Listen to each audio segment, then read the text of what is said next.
നമസ്കാരം. തെരുവ് നായ്ക്കളുടെ പുനരധിവാസം സംബന്ധിച്ച അധികാരികളുടെ ജാഗ്രത കുറവാണ് ഇത്തരമൊരു വീഡിയോയ്ക്ക് പ്രേരണയായത്.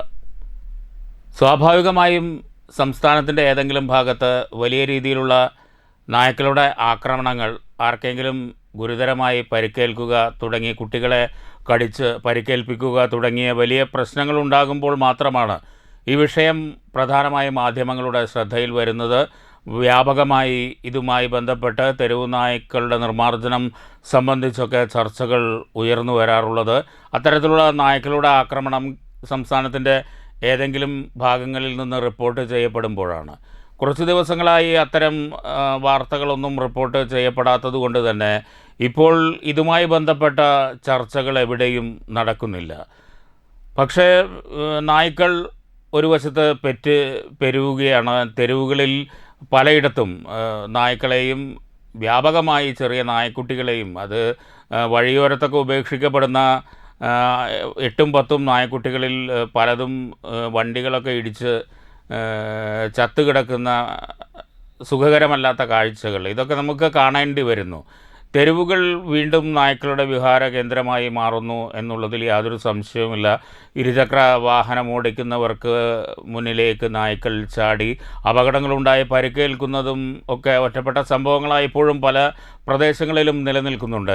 ഇപ്പോൾ വ്യാപകമായ രീതിയിലുള്ള കുട്ടികൾക്ക് നേരെയുള്ള അക്രമങ്ങൾ, അത്തരം വീഡിയോകൾ പ്രചരിക്കാത്തത് മൂലം ഇതുമായി ബന്ധപ്പെട്ട ചർച്ചകൾ, ഇതിനുള്ള പോംവഴികൾ സംബന്ധിച്ച നിരീക്ഷണങ്ങളൊന്നും തന്നെ ഉയർന്നു വരുന്നില്ല. ഇത് വളരെ നിർഭാഗ്യകരമായ ഒരു സാഹചര്യമാണ്.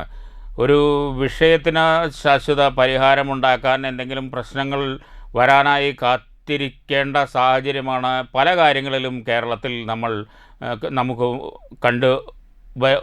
കണ്ട് ശീലിച്ചിട്ടുള്ളത്.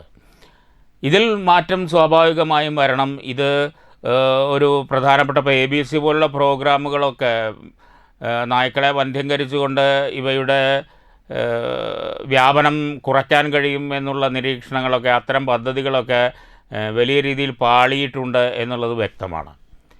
ഇതുകൊണ്ട് തന്നെ നമുക്ക് മുന്നിൽ ഇതിനൊരു ശാശ്വത പരിഹാരം എന്നുള്ള നിലയിൽ മുന്നോട്ട് പോകേണ്ടതിൻ്റെ അനിവാര്യത, അതിനെക്കുറിച്ച് ചിന്തിക്കുമ്പോൾ തദ്ദേശ സ്വയംഭരണ സ്ഥാപനങ്ങളാണ്. സംസ്ഥാന സർക്കാരിന് ഈ നിയന്ത്രണത്തിൽ വലിയ രീതിയിലുള്ള പരിമിതികളുണ്ട്.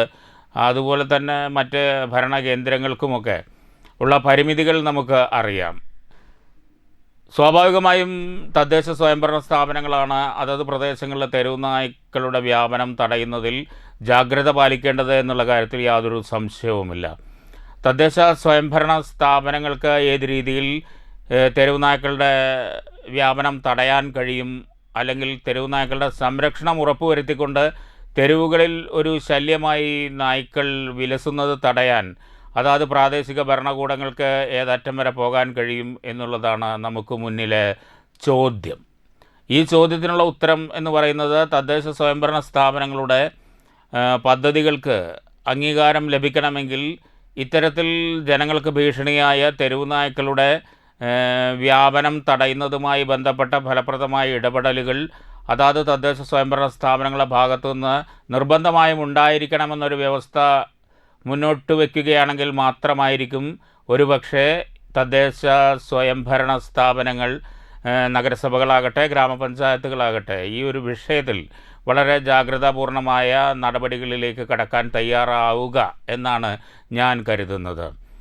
ഓരോ തദ്ദേശ സ്ഥാപനങ്ങളിലും ഏക്കർ കണക്കിന് സ്ഥലങ്ങൾ അതാത് ഗ്രാമപഞ്ചായത്തുകൾക്ക് കീഴിൽ അനാഥമായി കിടക്കുന്നത് നമുക്കറിയാം. യാതൊരു തരത്തിലുള്ള പദ്ധതികളും നടപ്പാക്കാതെ പാഴ്ഭൂമികളായി കിടക്കുന്ന ഇത്തരം സ്ഥലങ്ങൾ പ്രയോജനപ്പെടുത്തിക്കൊണ്ട് തെരുവ് നായ്ക്കളുടെ പുനരധിവാസത്തിന് കൃത്യമായിട്ടുള്ള ഒരു സംവിധാനം അതാത് തദ്ദേശ സ്വയംഭരണ സ്ഥാപനം ഒരുക്കണം എന്നുള്ള ഒരു വ്യവസ്ഥ നിർബന്ധമായും മുന്നോട്ട് വയ്ക്കപ്പെടേണ്ടതാണ്.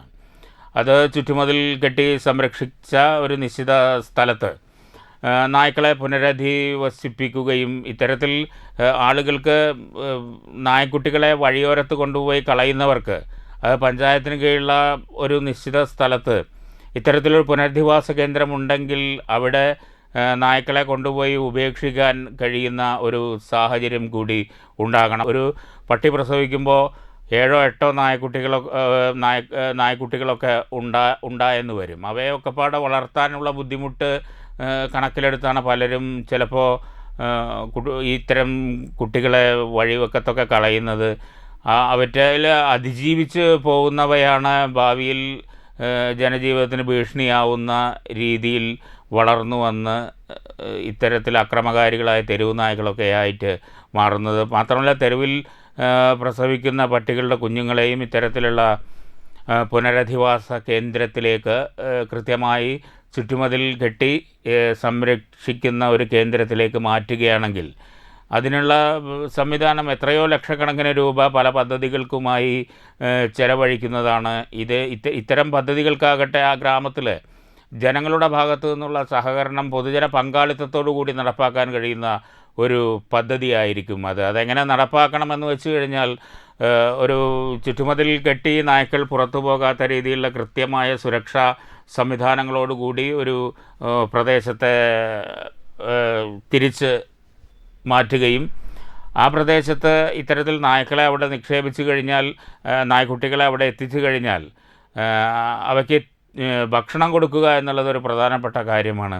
അങ്ങനെ ഭക്ഷണം കൊടുക്കാനുള്ള സംവിധാനങ്ങൾക്കും പൊതുജനങ്ങളുടെ സഹായം ആശ്രയിക്കാൻ തദ്ദേശ സ്വയംഭരണ സ്ഥാപനങ്ങൾക്ക് കഴിയും. മാത്രമല്ല, ഈ മാലിന്യ നിർമ്മാർജ്ജനവുമായി ബന്ധപ്പെട്ട ഇപ്പോൾ ഈ അറവുശാല മാലിന്യങ്ങൾ, മത്സ്യ മാർക്കറ്റുകളിലെ മാലിന്യങ്ങൾ, ഇത്തരം മാലിന്യങ്ങളൊക്കെ സംസ്കരിക്കാൻ ഫലപ്രദമായിട്ടുള്ള സംവിധാനങ്ങൾ ഇപ്പോഴും വളരെ കുറവാണെന്നിരിക്കെ വഴിവക്കത്ത് ഇറച്ചിക്കടകളുടെ വേസ്റ്റും മത്സ്യങ്ങളുടെ വേസ്റ്റുമൊക്കെ വ്യാപകമായി തള്ളുന്നത് ഇപ്പോഴും നമ്മൾ കാണുന്നുണ്ട്.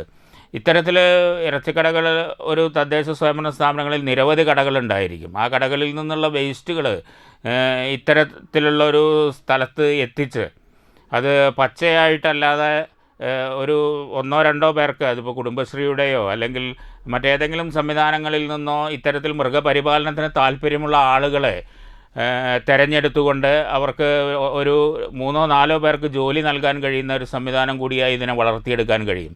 ഒന്ന് വേവിച്ചതിന് ശേഷം ഈ നായ്ക്കൾക്ക് ഭക്ഷണം കൊടുക്കുകയാണെങ്കിൽ അവർ അക്രമകാരികളായ നായ്ക്കളായി മാറാതെ സ്വാഭാവികമായും ഈ വളർത്തുന്നവർക്ക് വിധേയരായിക്കൊണ്ട് തങ്ങൾക്ക് സുഖകരമായ രീതിയിലുള്ള ഭക്ഷണം ഇവിടെ ലഭിക്കുന്നു എന്നുള്ളത് കൊണ്ട് തന്നെ അവിടെ അടങ്ങി ഒതുങ്ങി അക്രമികളാവാതെ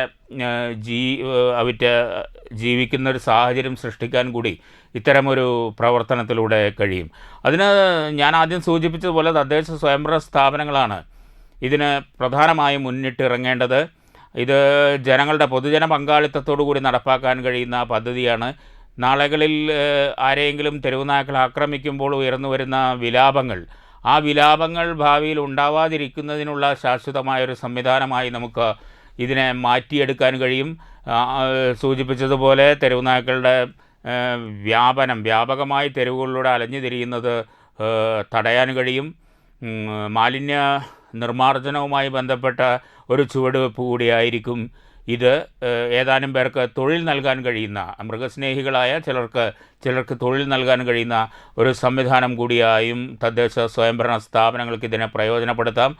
ഈ ഒരു സംവിധാനം കാര്യക്ഷമമായി പഞ്ചായത്തുകളിൽ നടപ്പാക്കണമെങ്കിൽ വെറുമൊരു ചടങ്ങായി ഇങ്ങനെ ഒരു കേന്ദ്രം ഒരുക്കുക എന്നതിൽ അപ്പുറം, ഇപ്പോൾ നമുക്കറിയാം പലയിടത്തും പകൽ വീടുകളുടെയും ഒക്കെ അവസ്ഥ എന്താണ് എന്നുള്ളത്, പലതും അടഞ്ഞു കിടക്കുകയാണ്.